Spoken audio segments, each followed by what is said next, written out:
Hello my dear students, welcome to तरह से class. आज आपके लिए लेकर आए हूँ क्लास 12 की फिजिकल एजुकेशन बुक से chapter number 7 physiology and injuries in sports. और इस वीडियो में मैं डिस्कस करूंगा आपके साथ सिर्फ मल्टीपल चॉइस क्वेश्चन। तो बच्चों देखते हैं फर्स्ट क्वेश्चन आपके लिए यहाँ पर क्या है।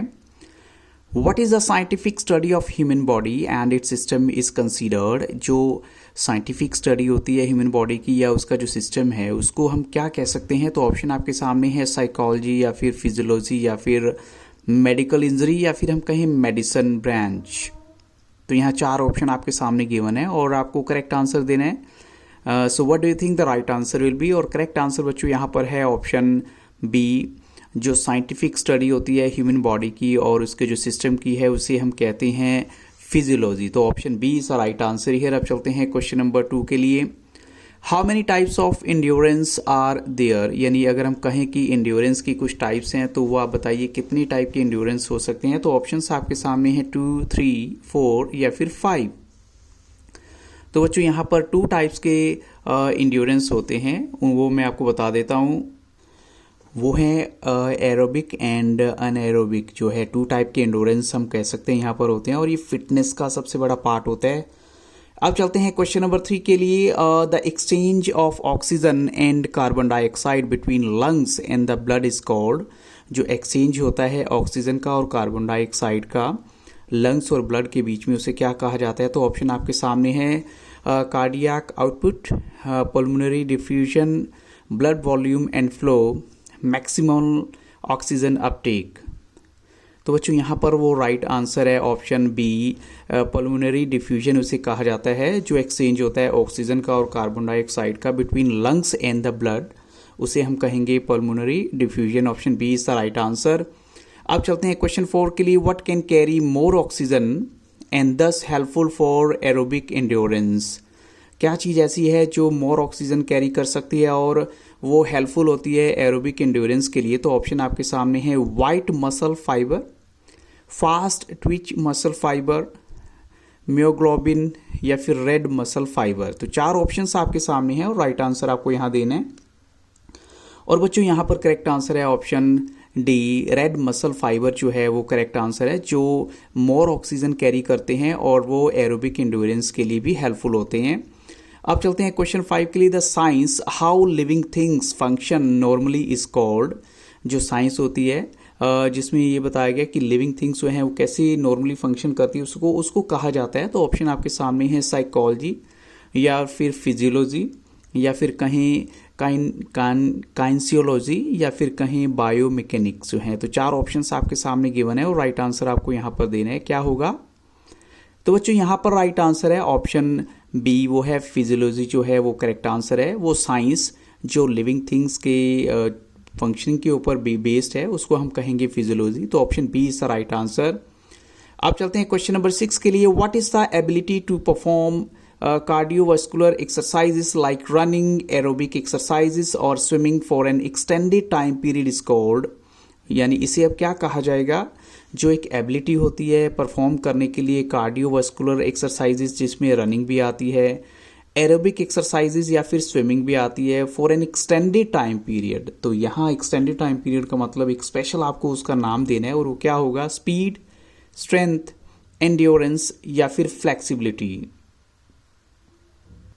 तो बच्चों वो हमारी जो एबिलिटी है परफॉर्म करने के लिए कार्डियोवास्कुलर एक्सरसाइजेस या उसमें रनिंग, एरोबिक एक्सरसाइज या स्विमिंग आती है, वो है endurance. Option C is the right answer here.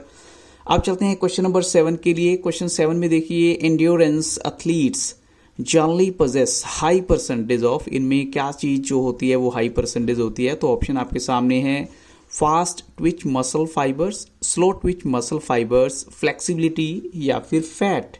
तो 4 ऑप्शन है और राइट आंसर आपको यहाँ पर देना है। तो बच्चों यहाँ पर करेक्ट आंसर है option B, slow twitch muscle fibres जो है इनमें ज़्यादा होते हैं। अब चलते हैं क्वेश्चन नंबर 8 के लिए। The slow twitch muscles which predominantly are supplied with red fibres are adapted for. अब जो स्लो ट्विच मसल्स हैं जो प्रीडोमिनेंटली अगर देखें रेड फाइबर्स के द्वारा सप्लाइड होते हैं, उनको कहा जा सकता है क्या वो अडाप्ट होते हैं किस पर्पज़ के लिए। तो ऑप्शन आपके सामने हैं स्ट्रेंथ के लिए या फिर स्पीड के लिए या फिर एंड्योरेंस के लिए या फिर डायनेमिक बैलेंस के लिए। और यहाँ पर बच्चों राइट आंसर है इंड्योरेंस के लिए, यानी option C is the right answer. अब चलते हैं क्वेश्चन नंबर 9 के लिए। Physical exercise done in presence of oxygen is called, यानी वो फिजिकल एक्सरसाइज जो ऑक्सीजन की प्रेजेंस में की जाती है उसे कहा जाता है एरोबिक, एनएरोबिक या फिर आइसोमेट्रिक या फिर आइसोकाइनेटिक जो है। तो 4 ऑप्शन आपके सामने है, राइट आंसर यहाँ पर आपको देना है और वो राइट आंसर है बच्चों ऑप्शन ए, उसे हम कहेंगे एरोबिक जो है। अब चलते हैं क्वेश्चन नंबर 10 के लिए। It can be defined as the amount of force a muscle can exert to overcome the resistance, यानी इसे हम डिफाइन करेंगे as the amount of force जो कि एक मसल एक्सर्ट कर सकता है टू ओवरकम द रेजिस्टेंस, ताकि रेजिस्टेंस को ओवरकम कर सके। तो ऑप्शन आपके सामने है स्ट्रेंथ, स्पीड, एंड्योरेंस, फ्लेक्सिबिलिटी। और बच्चों वो राइट आंसर है स्ट्रेंथ जो है। स्ट्रेंथ को आप डिफाइन कर सकते हैं as a amount of force a muscle can exert to overcome the resistance. So now move to question number 11। The ability of an individual to perform movement in the minimum possible time is called, जो आप minimum possible time में perform करते हैं movement, उस ability को क्या कहा जाता है? तो ऑप्शन आपके सामने हैं स्ट्रेंथ या फिर स्पीड या फिर इंड्योरेंस या फिर फ्लेक्सिबिलिटी। तो बच्चों जब भी मूवमेंट की बात आएगी तो it means it depends on your speed, यानी जो आपकी काम करने की स्पीड है। तो ऑप्शन बी यहाँ पर राइट आंसर है। स्पीड से ही आपकी जजमेंट होगी एग्जैक्टली कि आप किस काम को कितनी एफिशिएंसी के साथ कर सकते हैं। तो option B is the right answer. अब चलते हैं क्वेश्चन नंबर 12 के लिए।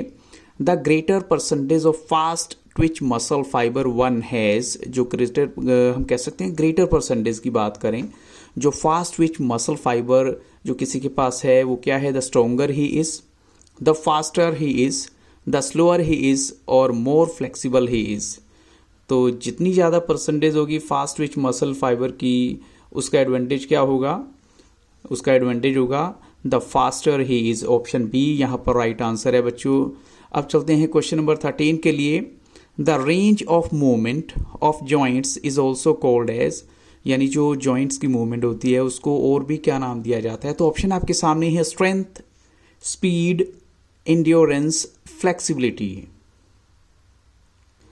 तो जो मूवमेंट ऑफ जॉइंट्स होती है उसे जो नाम दिया जाता है वो फ्लेक्सिबिलिटी दी जाती है, क्योंकि जितनी ज़्यादा फ्लेक्सिबिलिटी होगी उतना ही मूवमेंट जो है पॉसिबल होगा। तो यहाँ पर राइट आंसर है ऑप्शन डी। अब चलते हैं क्वेश्चन नंबर 14 के लिए।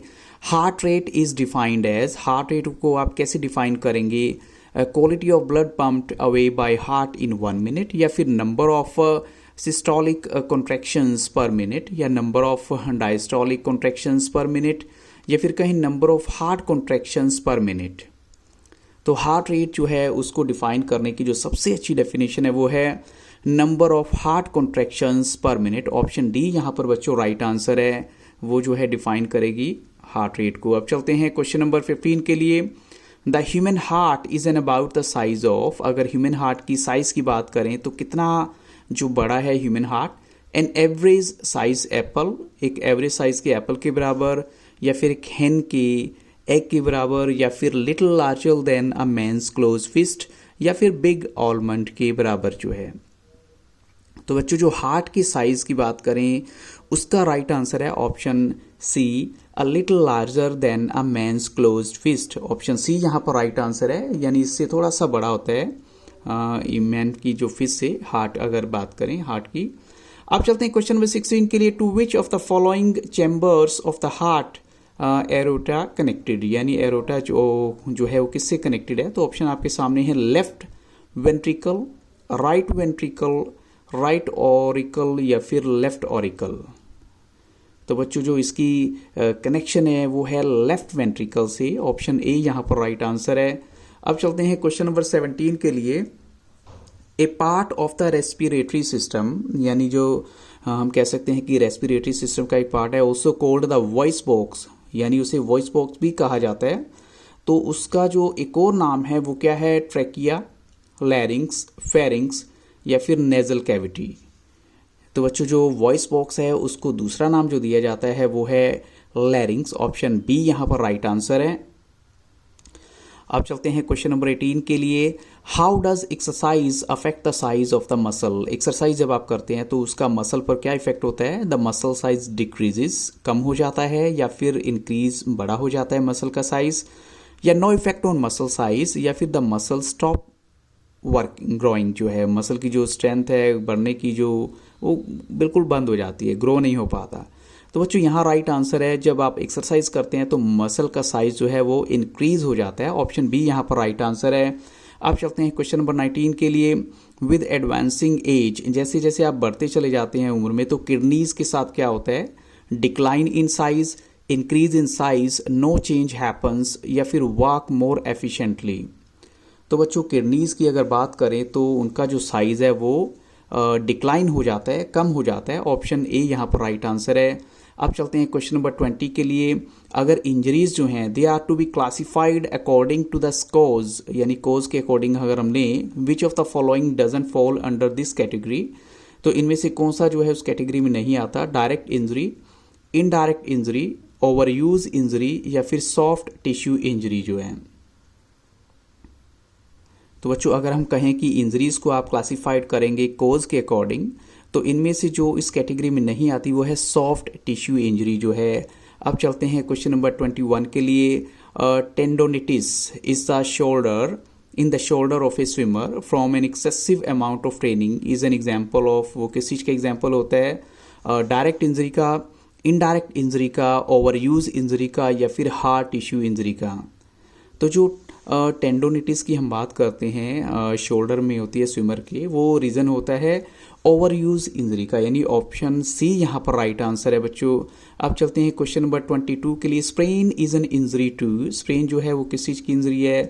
लिगामेंट की, मसल की, बोन की, या फिर कनेक्टिव टिश्यू की। तो बच्चों यहाँ पर राइट आंसर है, जो स्प्रेन है वो इंजरी है लिगामेंट की। ऑप्शन ए यहाँ पर करेक्ट आंसर है। अब चलते हैं क्वेश्चन नंबर 23 के लिए। The most important measure that ensures safety against injuries in games and sports is, जो सबसे इंपॉर्टेंट मेजर आप कह सकते हैं कि जो गेम्स और स्पोर्ट्स में इंजरी की सेफ्टी के लिए किया गया है, तो क्या हो सकता है? Proper physical conditioning, use of protective gear, acquiring mechanically correct skills, या फिर करेक्ट लेआउट फील्ड्स। तो चार ऑप्शन आपके सामने हैं और राइट आंसर बच्चों क्या होगा? और बच्चों राइट आंसर है option B, use of protective gear जो है वो सबसे बेस्ट है अगर आपको इंजरीज को कम करना है, रोकना है। अब चलते हैं क्वेश्चन नंबर 24 के लिए। Fracture of bones without breaking into pieces is called, जब बोन्स का फ्रैक्चर होता है बिना इसके बोन्स के पीसीज हुए तो उसे क्या कहा जाता है? तो ऑप्शन आपके सामने है greenstick, impacted fracture, oblique fracture, या फिर कंप्रेशन फ्रैक्चर। तो बच्चों यहाँ पर उसे कहा जाता है वो है ऑप्शन ए, यानी ग्रीन स्टिक जो है। आप चलते हैं क्वेश्चन नंबर 25 के लिए। It is the injury of skin in which skin is scraped और रब्ड बाय फ्रिक्शन। ये वो इंजरी होती है स्किन की जिसमें स्किन जो है स्क्रैप कर सकते हैं, रब कर सकते हैं फ्रिक्शन से। तो ऑप्शन है फ्रैक्चर, या डिसलोकेशन, या फिर टेनिस एल्बो, या फिर अब्रेजन। तो बच्चों वो जो स्किन की इंजरी है उसे हम कह सकते हैं अब्रेजन। ऑप्शन डी यहाँ पर राइट आंसर है। अब चलते हैं क्वेश्चन नंबर 26 के लिए। The amount of oxygen which can be absorbed and consumed by the working muscles from blood is called, जो वर्किंग मसल्स होते हैं ब्लड से, उसको क्या कह सकते हैं? अमाउंट ऑफ ऑक्सीजन को आप क्या नाम दे सकते हैं? तो ऑप्शन आपके सामने है oxygen intake, oxygen transport, oxygen Uptake, या फिर एनर्जी रिजर्व। तो बच्चों हम उसे जो नाम देंगे वो है ऑक्सीजन अपटेक जो है। ऑप्शन सी यहाँ पर करेक्ट आंसर है क्वेश्चन नंबर 26 के लिए। अब चलते हैं क्वेश्चन नंबर 27 के लिए। ओवर स्ट्रेचिंग ऑफ लिगामेंट कोज, जब ओवर स्ट्रेचिंग होती है लिगामेंट की तो वो क्या चीज़ कोज करती है? स्ट्रेन, स्प्रेन, कॉन्ट्यूशन, या फिर ब्रूइजेस। तो चार ऑप्शन आपके सामने हैं और राइट आंसर आपको बच्चों देने हैं। जो ओवर स्ट्रेचिंग होती है लिगामेंट की, इट कॉजेज स्प्रेन। और इन्हीं क्वेश्चंस के साथ इस वीडियो को यहाँ स्टॉप करूंगा। I hope so these questions will help you lot. और अगर अभी तक आपने मेरे चैनल की प्लेलिस्ट को विजिट नहीं किया तो जरूर कीजिएगा, वहाँ पर आपको ह्यूमैनिटीज़ के सभी सब्जेक्ट्स की वीडियोस मिल जाएंगी। So thank you very much and have very nice day.